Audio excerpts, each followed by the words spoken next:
بسم اللہ السمیع العلیم من الشیطان الرجیم بسم اللہ الرحمن الرحیم رب اشرح لی صدری ویسر لی امری واحلل عقدۃ من لسانی ویفقہوا قولی رب یسر ولا تؤثر وتمم بالخیر وبک نستعین رب زدنی علما۔ السلام علیکم ورحمۃ اللہ وبرکاتہ۔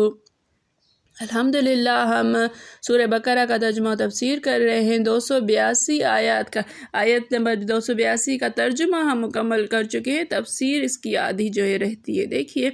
اعوذ باللہ من الشیطان الرجیم، یا ایھا الذین آمنوا اذا تداینتم بدین الی اجل مسمی فاکتبوہ۔ اے ایمان والو، جب تم کوئی ادھار معاملہ کرو تو ایک مقرر مدت تک ادھار معاملہ کرو تو اسے لکھ لیا کرو۔ بات چل رہی ہے ادھار لین دین کے بارے میں کہ معاملات کیسے کیے جائیں، بے و شراء کے جو معاملات ہوتے ہیں اس کے بارے میں اللہ تعالیٰ ایک طریقہ کار سمجھا رہے ہیں، بتا رہے ہیں، سکھا رہے ہیں۔ وَلْيَكْتُبْ بَيْنَكُمْ كَاتِبٌ بِالْعَدْلِ، اور تمہارے درمیان لکھے ایک لکھنے والا انصاف کے ساتھ۔ اگر خود نہیں لکھنا جانتے ہو تو کوئی لکھنے والا لکھے۔ بہت سارے معاملات ایسے ہوتے ہیں کہ انسان جو ہے وہ خود نہیں لکھتا ہے، دستاویز بنائے جاتے ہیں، باقاعدہ کاغذات بنتے ہیں، لکھوانے کا معاملہ ہوتا ہے۔ چھوٹے بڑے معاملات، خرید و فروخت کے جو ادھار معاملات ہوتے ہیں تو وہ لکھوائے جائیں۔ وَلَا يَأْبَ كَاتِبٌ أَن يَكْتُبَ كَمَا عَلَّمَهُ اللَّهُ فَلْيَكْتُبْ، اور انکار نہ کرے لکھنے والا کہ وہ لکھے جیسے کہ اللہ نے اسے سکھایا ہے، بس وہ لکھ دے۔ کہ اللہ تعالیٰ نے اس پر، لکھنے والے پر، جو جسے لکھنا آتا ہے، ایک احسان کیا ہے، ایک ہنر اس کو سکھایا ہے۔ اللہ تعالیٰ نے احسان کر کے اس کو پھر یہ بھی جتایا ہے کہ جس طرح سے یہ علم میں نے تمہیں دیا ہے تو میرے بندوں کے کام آؤ، اس لیے دیا ہے کہ میرے بندوں کے کام آؤ۔ تو ولا یاب، انکار نہیں کرنا ہے اس کو بھی حکم ہو رہا ہے جس کو لکھنا آتا ہے، جو کاتب ہے۔ ولیملل الذی علیہ الحق، لکھوائے وہ جو قرض لے رہا ہے، علیہ الحق جس پر حق ہے، یعنی جس پر قرض چڑھ رہا ہے، جو قرض کا معاملہ کر رہا ہے۔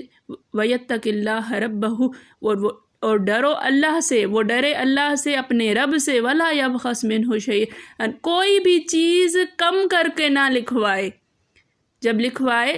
ایک انسان کی ہوتی ہے کہ 1 لاکھ کا قرض ہم پر چڑھ رہا ہے تو کچھ پیسے جو ہے وہ کم کر کے لکھوا دے، نہیں، ایسا نہیں کرے گا ہرگز ہرگز۔ یہاں پہ بھی اللہ تعالیٰ نے ایک جو ہے حکم دے دیا۔ فَإِنْ كَانَ الَّذِي عَلَيْهِ الْحَقُّ، پس اگر جس پر حق ہو، جو قرض لے رہا ہے، وہ سفیہاً، بے وقوف ہو، کم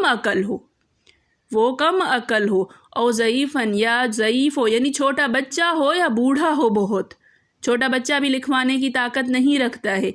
یا بہت بوڑھا ہے تو اس کا بھی معاملہ یہی ہوتا ہے۔ او لا یستطیع ان یمل، یا پھر اس کو استطاعت نہیں کہ وہ لکھوائے، وہ لکھوانا نہیں جانتا، اس کو طریقہ کار نہیں معلوم کہ کیسے لکھوایا جاتا ہے، تو اس کے لیے کیا حکم ہے؟ فَلْيُمْلِلْ وَلِيُّهُ بِالْعَدْلِ، تو لکھوائے اس کا سرپرست، اس کا ولی جو ہوگا، اس کا سرپرست ہے، وہ انصاف کے ساتھ لکھوائے۔ وَاسْتَشْهِدُوا شَهِیدَینِ، اب بات آ رہی ہے، لکھوانے کا معاملہ حل ہو گیا،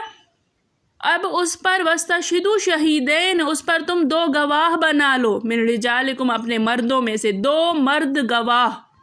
ہونا ضروری ہے۔ کوئی بھی معاملہ کیا جاتا ہے خرید و فروخت کا،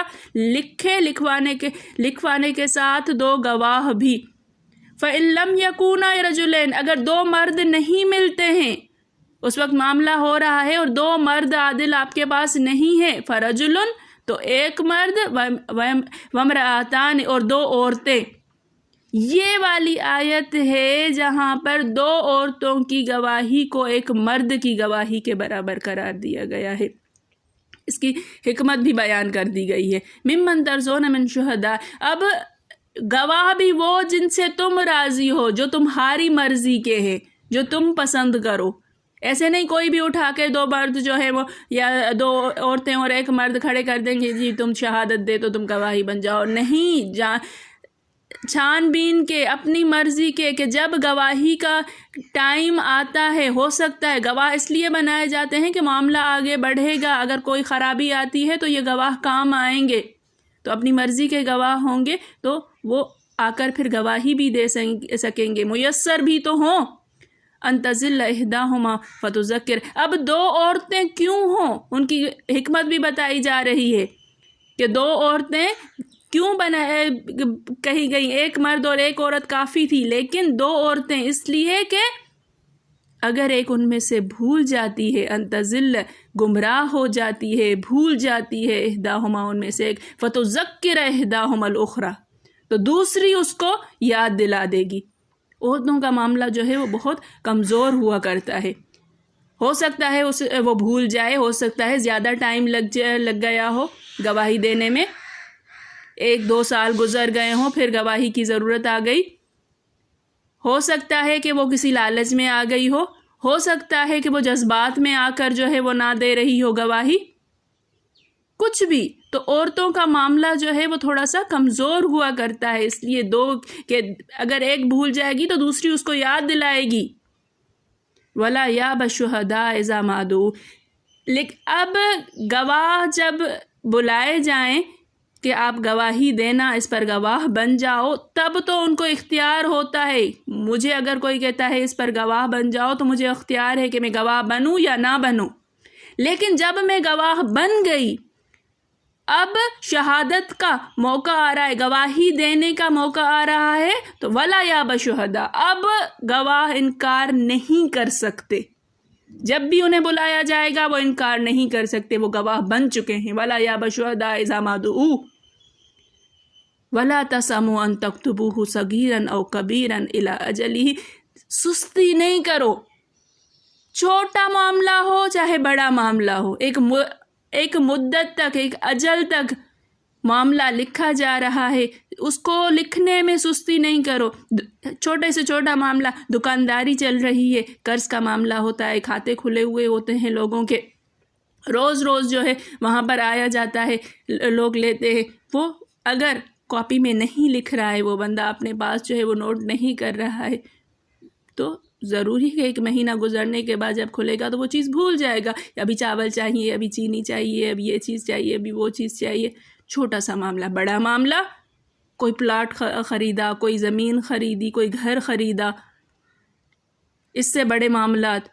لکھ لیا کرو، چاہے چھوٹا سا ہو چاہے بڑا ہو، سستی نہیں کرنی ہے۔ اللہ تعالیٰ حکم دے رہا ہے وَلَا تَسْأَمُوا أَن تَكْتُبُوهُ صَغِيرًا أَوْ كَبِيرًا إِلَىٰ أَجَلِهِ، مقررہ مدت تک ہو رہا ہے، آپ لکھو اس کو۔ ذَلِكُمْ أَقْسَطُ عِندَ اللَّهِ، اللہ کے ہاں زیادہ جو ہے وہ انصاف والا ہے، وَأَقْوَمُ لِشَهَادَتِ، اور گواہوں کے لیے بھی یہ زیادہ مضبوط ہوگا، ان کے لیے بھی گواہی دینا آسان ہو جائے گا۔ وَأَدْنَىٰ أَلَّا تَرْتَابُوا، اور قریب ہے کہ تم شبے میں پڑ جاؤ، تو تم شبے میں نہ پڑو، اگر لکھا ہوا ہوگا تو کوئی شک و شبہ تو نہیں بچے گا نا، پتہ نہیں یہ تھا، پتہ نہیں یہ نہیں تھا، لکھا ہوا ہے بھائی، ظاہر ہے بس واضح ہو جائے گا۔ إِلَّا أَن تَكُونَ تِجَارَةً حَاضِرَةً، ہاں اگر تجارت حاضرہ ہے، لین دین جو ہے وہ ہاتھوں ہاتھ ہو رہا ہے، میں نے پیسے دے کر چیز خرید لی، پھر کیا تُدِیرُونَهَا بَیْنَکُم، جو چیز آپس میں لیتے دیتے رہتے ہو، ہم خرید و فروخت کرتے رہتے ہیں، ہاتھوں ہاتھ ہوتی ہے، جاتے ہیں شاپ پہ، چیزیں خریدیں، لے لی، فَلَيْسَ عَلَيْكُمْ جُنَاحٌ أَلَّا تَكْتُبُوهَا، تو تم پر کوئی گناہ نہیں ہے کہ تم اس کو لکھو، نہ لکھو، اللہ تَكْتُبُوهَا، اگر نہیں لکھیں گے تو اس میں کوئی گناہ نہیں ہے۔ دیکھیے فَلَيْسَ عَلَيْكُمْ جُنَاحٌ، یہاں پر یہ کہ اگر معاملہ ہاتھوں ہاتھ ہو رہا ہے لین دین کا تو نہیں لکھو گے تو گناہ نہیں ہے، تو مطلب کیا ہے کہ جو قرض والا معاملہ ہے اس کو نہیں لکھتے ہیں تو گناہ ہوگا، کیونکہ بعد میں مشکل میں جب انسان پڑ جائے گا تو پھر اس کے پاس نہ لکھا ہوا ہوگا، نہ اس کے پاس شہادت ہوگی کسی کی، تو وہ کیا کرے گا؟ گناہ گار ہوگا کہ نہیں ہوگا کہ اللہ تعالیٰ کے حکم کو اس نے رد کیا تھا۔ وَأَشْهِدُوا إِذَا تَبَايَعْتُمْ، اور تم جب بھی کوئی بے و شرا کا معاملہ کرو، کوئی بھی اب لکھا تو نہیں، ہاتھوں ہاتھ تم نے بے کی ہے، لیکن شہید بنا لو، گواہ بنا لو۔ میں نے ایک پلاٹ بیچا تو 2 گواہ میں نے بنا لیے، آگے مشکل نہیں ہوگی، قبضہ ختم ہو جائے گا، پیسے تو میں نے لے لیے لیکن گواہ ہونا بھی ضروری ہے۔ کوئی چیز میں نے دے دی ایسی کہ اگلا پھر سب کے سامنے جب میں کہوں کہ یہ تو میری چیز ہے، اور کوئی جائے کہے گا ہاں واقعی میں آپ کی چیز ہے، کسی کو کیا پتا تھا؟ اب جو خرید رہا ہے اس کے پاس اگر گواہ ہی نہیں ہوں گے تو وہ کیسے کہے گا کہ میں نے خریدی ہے بھائی؟ تو گواہ بنا لیا کرو کوئی بھی چیز تم خریدتے ہو۔ ولا یزار کاتب ولا شہید، اب جو لکھنے والا ہے اور جو گواہی دینے والا ہے وہ کسی کا بھی نقصان نہ کرے، نہ قرض لینے والے کا نہ قرض دینے والے کا۔ وَإِن تَفْعَلُوا فَإِنَّهُ فُسُوقٌ بِكُمْ، اگر تم ایسا کرو گے، اب لکھنے والے اور گواہ دونوں کو کہا جا رہا ہے کہ اگر تم نے ایسا کیا تو تم بہت بڑا گناہ کرو گے، فسق، فسوقٌ، واتقوا اللہ، ڈرو اللہ سے، وَيُعَلِّمُكُمُ اللَّهُ، اور اللہ تمہیں سکھاتا ہے، اللہ تمہیں سمجھا رہا ہے، اللہ تمہیں علم دے رہا ہے کہ معاملات کو کیسے کرنا ہے، چیزوں کو کس طرح سے ہینڈل کرنا ہے، خرید و فروخت کس طرح سے کرنی ہے۔ واللہ بکل شیء علیم، اللہ تعالیٰ ہر چیز پر قادر ہے۔ اس کو یہ تفسیر ہم مکمل پڑھتے ہوئے چلتے ہیں، اس کے اندر احادیث بھی ہیں، تو تفصیلاً اب اس کو ہم انشاءاللہ پڑھتے ہیں۔